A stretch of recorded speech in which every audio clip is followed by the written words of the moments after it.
आज आपण तिखट पुऱ्या करणार आहोत। त्यासाठी साहित्य: 1 भांड कणिक, त्याचा अर्ध भांड बेसन, तिखट, धणेपूड, हळद, मीठ, तीळ आणि ओवा आणि जिरेची पूड।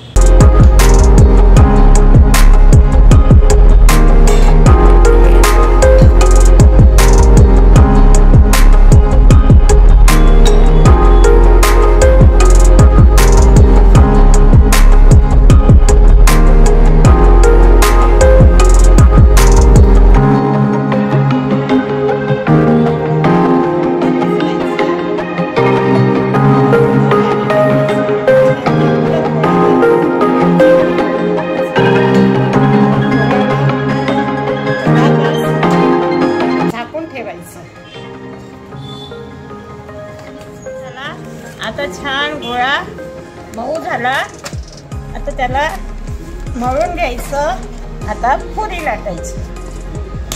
तर असा गोळा केला आणि आता पुरी लाटायची। त्याला तेल बिल काही लावायचं नाही, छान असं मळून घ्यायचं, लाटायचं छान। आता तेल लावायची गरज नाही, पीठ लावायची गरज नाही, असा छान लाटून घ्यायचं। पातळ लाटून घेतली। आता त्याला अशी गोल गोल पुऱ्या झाकणारी अशा गोल गोल छान